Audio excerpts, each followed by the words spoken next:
તેમના આશીર્વચનો આપી અને આપણે ઉદર્ગ કરવા વિનંતી.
માળાજી એમને અંગીકાર કરાવ્યો.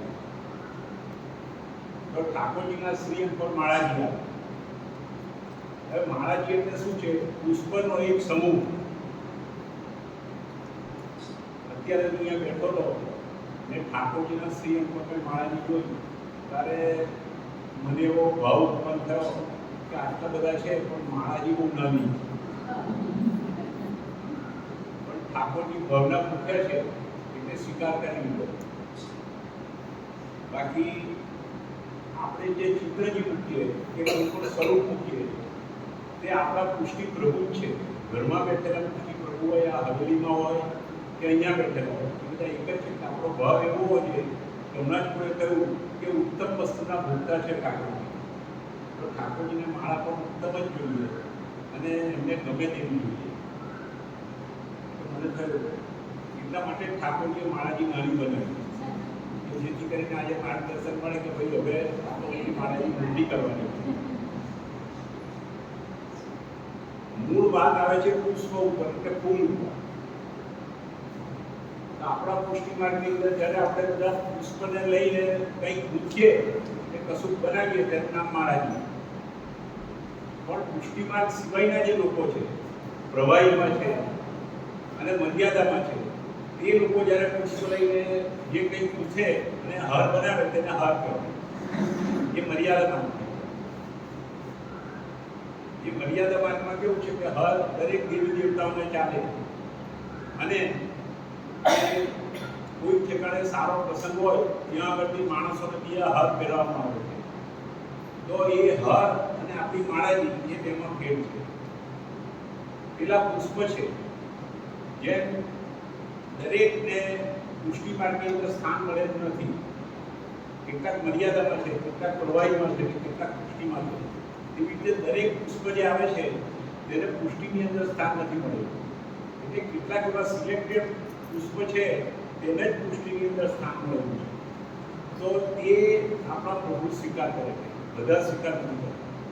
તમે આપણા હવેલીમાં અને બેઠકીમાં બધે જોયું હશે ને આપણે ઘરે જે ઠાકોરજીને માળાજી અંગીકાર કરાવી તેમાં જોયું હશે કે સિલેક્ટેડ પુષ્પ જેની અંદર આવે છે. હરના ઘૂંટા છે એવા બધા રોગી છે કે જે ચાલતા નથી તે ના હોય, તો એ બધા મર્યાદા માર્ગના છે. બાકીના જે છે એ પુષ્ટિ માર્ગના છે. અને પુષ્પ મર્યાદા માર્ગવાળા એમ કહે કે આ બધા ફૂલ છે. જ્યારે આપણે પુષ્ટિ માર્ગની અંદર કોઈ પણ પુષ્પને તમે લો અને જ્યારે એને કંઈ પણ આગળ બનાવો જાઓ, ચાહે તો ફૂલ મંડળી બનાવો કે પછીથી છે તે માળાજી તમે સિદ્ધ કરો, એ બધા છે તે વ્રજ ભક્તોનું સ્વરૂપ છે. એ બધા વ્રજ ભક્તોનું સ્વરૂપ છે. એટલે આપણે એને કહીએ કે ભાઈ આ પુષ્પ છે તો પુષ્પ નથી. જે લોકો પુષ્ટિ માર્ગની અંદર હતા અને પછી જ્યારે લીલામાં પધારી ગયા, ત્યાર પછી જ્યારે એમણે જે માંગણી કરી હશે મોક્ષ વખતે, ત્યારે એની અંદર એને પ્લેસમેન્ટ મળેલું છે. તો તે બધા વ્રજ ભક્તો છે. એટલે ઠાકોરજી વ્રજ ભક્તોની સમીપ રહેવામાં આવે છે. આપણે જે મહારાજી સિદ્ધ કરીએ છીએ તે વ્રજ ભક્તો છે. વ્રજ ભક્તોનો એક સમૂહ આપણે બનાવીએ છીએ. એ બનાવ્યા પછીથી ઠાકોરજીને જે સિંગાર આપણે આપીએ, એ ઠાકોરજીને સિંગાર અપાયા પછીથી મહારાજી તાણીને અંગીકાર કરવામાં આવે છે શ્રી અંગીકાર. એટલે વ્રજ ભક્તોને પોતાની સાથે રાખે. હવે વ્રજ ભક્તો છે તે 4 જાતના છે. એક સાત્વિક, રાજસ, તામસ અને નિર્ગુણ. એવી રીતે પુષ્પ પણ છે તે સાત્વિક, રાજસ, તામસ અને નિર્ગુણ એવા 4 પ્રકારના છે. એટલે સામાન્ય રીતે સફેદ, લાલ, લીલો અને પીળો આ કલર એની અંદર સમાવેશ કરવામાં આવેલો છે. એટલે વ્રજ ભક્તો ને એકઠા કરી અને વ્યવસ્થિત રીતે ગોઠવી અને આપણે જ્યારે આપીએ ત્યારે ઠાકોરજી પોતાના શ્રીઅંગ ઉપર આ માળાજી અંગીકાર કરે. હવે માળાજી ન ધરાવીએ તો ના ચાલે, એવો સવાલ ઉભો થાય. તો ઠાકોરજીનો આખો સમય જે ગયો છે તે ગોપીજનો સાથે ગયો અને વ્રજ ભક્તો સાથે ગયો. એટલે વ્રજ ભક્તોને એમના ભાવથી અને એમનું પોષણ કરવા માટે અને એમનું જે હેત છે તેને ચૂકવવા માટે એ ઠાકોરજી શ્રીઅંગ પર વ્રજ ભક્તોને રાખે છે. એટલે આપણે મહારાજી ધરાવી જોઈએ. પરંતુ અત્યારના સમયની અંદર આપણી પાસે સમય હોતો નથી. પ્રભુ પાસે હોય પણ આપણી પાસે ન હોય. તો તે વખતે આપણે શોર્ટકટ ચાલીએ. એટલે મહારાજી લગભગ બધે બનતી નથી. જે લોકો બનાવતા હોય તો સારું છે. જે લોકો મહારાજીની સેવા આપે છે તે ઉત્તમમાં ઉત્તમ સેવા છે. એ ડિટેલમાં છે બધું કે મહારાજી બનાવતી વખતે આપણે શું કરવું જોઈએ, શું ના કરવું જોઈએ, પણ એ સેવા ઉત્તમમાં ઉત્તમ છે. એટલે વ્રજ ભક્તોને ઠાકોરજી પોતાની પાસે રાખવા માંગે છે. 4 પ્રકારના જે વ્રજ ભક્તો છે એને પોતાની પાસે રાખે. ને સવાર સાંજની મહારાજી જુદી આવે હવેલીમાં અને બેઠકીમાં, પણ આપણા ઘરની અંદર રાજભોગ સુધીનો ક્રમ હોય તે એક જ આવે.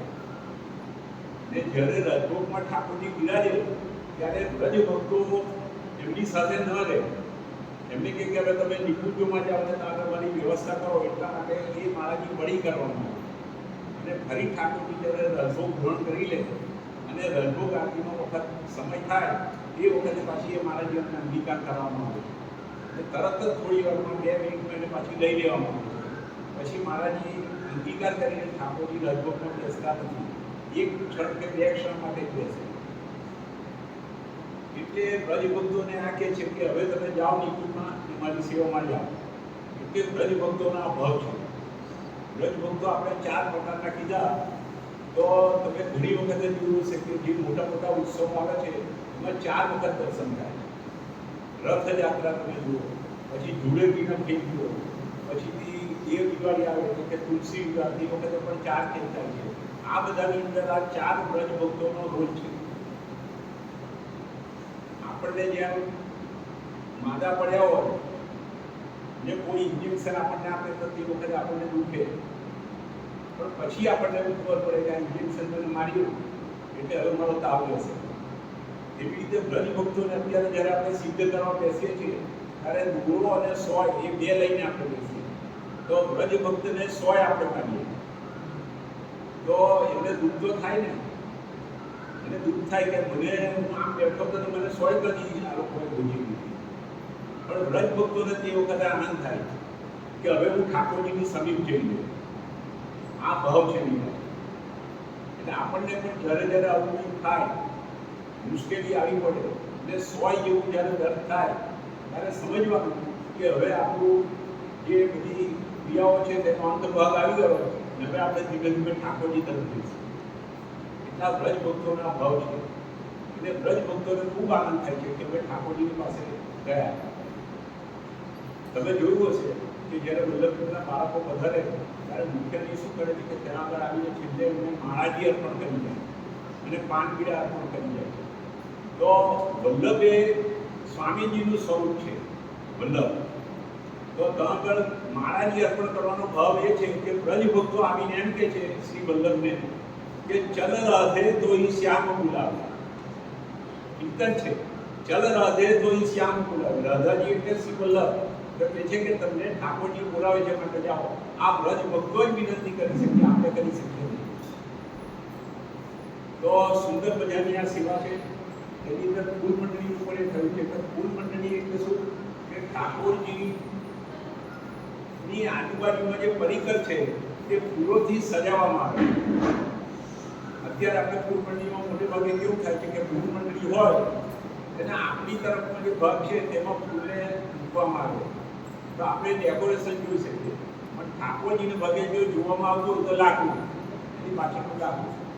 એવી રીતે હિંડોળા બી આપણે ભરીએ છીએ તો એની જે દાંડી હોય છે તેનો આગળનો ભાગ વૈષ્ણવ જોઈ શકે તેટલો ભરવામાં આવે. કારણ કે બાકીનો ભરીએ તો આપણે સમય પણ પુષ્કળ જાય, ફૂલ પણ પુષ્કળ જાય અને દ્રવ્ય પણ પુષ્કળ જાય. બાકી ખરેખર એનો ભાવ કેવો છે કે આના પર લીલા પત્તા પહેલા બાંધવામાં આવે.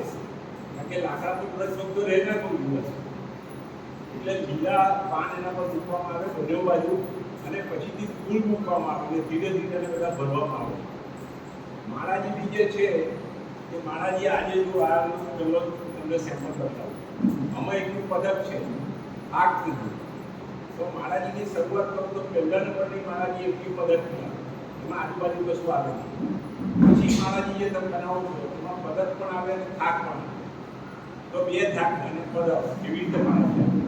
પછી એનાથી મોટી કરવી હોય તો ચાર થાક આવે અને એક પદક આવે. એ રીતથી પણ મહારાજી આવે. પછી કમળની મહારાજી પણ આવે અને વનમાળા પણ આવે. મોટા મોટા ઉત્સવની ઉપર વનમાળા ધરવામાં આવે છે પણ વનમાળાની અંદર કોઈ પણ જાતના નિયમો હોતા નથી. એ બધા જ છે તે વૈષ્ણવ બેસે અને બે છેડા લઈને બેસે અને જેને જે ફૂલ પાવે એ ભરવામાં આવે. એનું નામ વનમાળા છે. એ બાકી અનેક જાતની માળાઓ છે પણ ઠાકોરજીને માળાજી એટલા માટે પ્રિય છે કે એ ફૂલ છે માટે નહીં પણ એ વ્રજ ભક્તો છે માટે પ્રિય છે. અને ફૂલ મંડળીની અંદર પણ ભાવ એ છે કે એક મંડળની રચના કરવામાં આવી છે જેમાં ચારે બાજુ ફૂલ છે એ ઠાકોરજી એની અંદર બિરાજે. પુષ્પ વિતાન તમે જુઓ તો પણ એની અંદર ચારે બાજુ ફૂલ જ આવે. તો આ બધાની વચ્ચે ઠાકોરજી પુષ્પનો મહેલ પણ બનાવવામાં આવે છે. એટલે થાકનું મહત્વ વધારે છે. આપણે જ્યારે ફૂલ મંડળી જોઈએ ત્યારે એમાં પણ જાત જાતના થાક એવા છે અને આ થાક નક્કી કરેલા અંતરે જ આપવામાં આવે છે. તમે મહારાજીને પકડશો પછી વચ્ચે પદક મૂકશો અને આજુબાજુ થાક જોશો તો સરખા અંતર હશે તો ગમે ત્યાં મૂકો તો પણ ચાલે. પણ એવું નથી. ઠાકોરજીનું સ્વરૂપ ખૂબ નાનું છે, એમની ઉંમર ખૂબ નાની છે. જે બ્રજ ભક્તોની અંદર એમને ફરવાનું છે તો જો થાક અવ્યવસ્થિત હોય તો પોતે ગૂંચવાઈ જાય. એટલા માટે થાકનું માપ નક્કી જ કરેલું હોય છે. એ પ્રમાણે થાક મૂકવામાં આવે. તો આ એનો ભાવ છે અને ખરો ભાવ તો એ છે કે બ્રજ ભક્તો ઠાકોરજી અંગીકાર પોતે કરે છે. એટલે તો આપણે પણ એવો ભાવ રાખવો જોઈએ કે પ્રભુ હું પણ બ્રજ ભક્ત જ છું અને તમારા એ ભાવથી સેવા કરવા આવેલો છું અને તમે મને સમીપ લીધો જ છે ઓલરેડી. આપણે પુષ્પ નથી એટલે એમના શ્રી પર અડકી શકતા નથી પણ આપણે એમની નજીક તો જઈ શકીએ. એટલે એ ભાવથી આ મહારાજી સિદ્ધ કરવામાં આવે છે. બાકી મહારાજી ન કરો તો પણ ચાલે.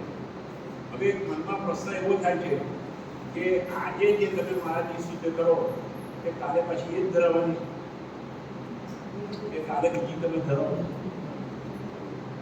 મંદિરોમાં તમે જોજો, હવેલીમાં જોજો, બેઠકીમાં જોજો, મહારાજી મહાપ્રભુને જે ધરવામાં આવે તે બપોરે બદલી નાખે તો બીજે દાડે તો પાછી એ કન્ટિન્યુ રહે છે. આજે જે મહારાજી કરી હોય તે આવતીકાલે નહીં આવે. તો એ બ્રજ ભક્તો એ કાં ગયા બધા? એને વડા કરી દીધા, એને મૂકી દીધા અને બીજે દિવસે બીજા બ્રજ ભક્તો આવ્યા. તો ઠાકોરજી બધાને લાભ આપે. નહીં તો ઠાકોરજી મહાપ્રભુજી આપણને કહી દે કે આજે જે માળાજી બનાવી 1 મહિના પછી તમે ઉતારજો. તો વ્રત ભક્તો છે એક પછી જેમ આજે તમને બધાને લાભ મળ્યો, હવે બીજી પેઢી જ્યારે રિવાઇવલ થશે ત્યારે અમારા ઘણા નહીં હોય, બીજા નવા આવશે. એવું છે દરેક વ્રજ ભક્તોને લાભ મળે એટલે ઠાકોરજી 4 યુગના જે વ્રજ ભક્તો છે બધાને લાભ આપવા માંગે. માટે ખરેખર એવું છે કે સવારે જે માળા હોય એ સાંજે ના આવે, સાંજની માળા સવારે ના આવે. અત્યારે પરિસ્થિતિ બહુ ઊંધી થઈ ગઈ છે, દરેક પાસે સમય નથી. હવેલીની અંદર અને બેઠકીમાં પણ માળાજીની સેવાના બહુ જૂજ છે એટલે કેટલી વખતે સવારની માળાજી સાંજે પ્રભુ ચલાવીએ. પણ આપણે તો આપણે એવું રાખવું જોઈએ કે આપણે ગુરુ સેવામાં છે તો આપણે માળાજી બનાવવાનો આગ્રહ રાખવો જોઈએ. પણ મહાપ્રભુજી જાણે છે કે ભવિષ્યમાં આ લોકોને મુશ્કેલી પડવાની છે એટલે માળાજી તમે ન બનાવો તો એના બદલે શું ધરાવવાનું? તો એના બદલે પવિત્ર ધરાવવાનું. એટલે એક સારામાં પવિત્ર રાખી મૂકવાનું. ને આપણે જાણીએ જ છીએ કે દરરોજ તકલીફ પડવાની છે, દરરોજ માળાજી બનવાનું નથી, એટલે પેલું પવિત્ર આપણે ધરાવી દેવું. પણ કોઈ દિવસ તો આપણને સમય પડે ને તો એ દિવસે આપણે માળાજી સિદ્ધ કરીએ. તમે માળાજી સિદ્ધ કરી જુઓ, એમના શ્રીયન પર તમે અંગીકાર કરાવી જુઓ એટલે પછી જુઓ તમને કેટલો આનંદ થાય. આપણે એને માટે અથાગ મહેનત કરવી પડે છે આ માળાજી સિદ્ધ કરવા માટે. તમારે પહેલા તો ફૂલ લાવવા પડે, જાત જાતના ફૂલ લાવવા પડે, એકઠા કરવા પડે, કલેક્ટ કરવા પડે, ત્યાર પછી સમય કાઢવો પડે અને એને સિદ્ધ કરવી પડે. લગભગ જે ગૃહ સેવા છે તેની અંદર જે માળાજી સિદ્ધ બધા કરે છે તે 13 દિવસે કરે છે. પણ હવેલી અને બેઠકીમાં સમય ના હોય એટલે લોકો આગલે દિવસે સિદ્ધ કરીને આપે, યા તો અર્લી ઇન ધ મોર્નિંગ આવીને સિદ્ધ કરીને આપે. એટલે માળાજીનું મહત્વ બહુ છે. એવી રીતે પુષ્પની આઈટમમાં ફૂલ મંડળીનું મહત્વ પણ બહુ છે. પછી હિંડોળા પર જે તમે ફૂલના ભરો છો તેનું પણ મહત્વ બહુ છે, કારણ કે ત્યાં આગળ વ્રજ ભક્તો છે. ઠાકોરજી જ્યારે ફૂલના શિંગાર સ્વીકાર કરે છે, ફૂલના એનો પણ કીર્તનો આવે છે અંદર. ફૂલ મંડળી જ્યારે હોય ત્યારે ફૂલના શિંગાર આવે, એમાં તમે માળા લો, કોઈ પણ શિંગાર લો, કર્ણફૂલ લો, મુગટ લો, એ બધું ફૂલનું જ બનાવવામાં આવે છે. તો એટલા બધા વ્રજ ભક્તોને પોતાના શ્રીયન પર અંગીકાર કરે એટલે વ્રજ ભક્તોની મમતા ખૂબ જ છે, એવું આપણે ધ્યાનમાં રાખવાનું. અને બીજું એટલું જ કહેવાનું કે અત્યારે કળીકાળ ચાલે છે. કળીકાળમાં સંગઠન પર બહુ પ્રેશર આપવામાં આવ્યું છે. જેટલું તમારું સંગઠન હોય એટલી તમે રજૂઆત વધારે કરી શકો. તો તમારા સંગઠનને પૂજ્યપાસીના આશીર્વાદ મળેલા છે એટલે એ જે સંસ્થા છે તેને હું અંગ્રેજીમાં કહીશ કે જાયન્ટ છે. જાયન્ટ સંસ્થા છે મોટી, કે એનો પાયો બહુ મજબૂત થઈ ગયો છે. અને એવા ગુરુની લીડરશિપ હેઠળ તમે બધા આપણે બધા કામ કરી રહ્યા છીએ, તો એમના આશીર્વાદ આપણી સાથે છે તો સંગઠનની અંદર રહેશો તો બધું થઈ શકશે. અને આવી અનેકવિધ પ્રવૃત્તિ તમે કરતા રહેજો. આજે દાખલા તરીકે માળાજીનું કર્યું તો એના પછી બીજો કોઈ પ્રોગ્રામ લેવો, વસ્ત્ર સિદ્ધ કરવાનો હોય કે શિંગાર સિદ્ધ કરવાનો હોય, એ બધા આવે છે.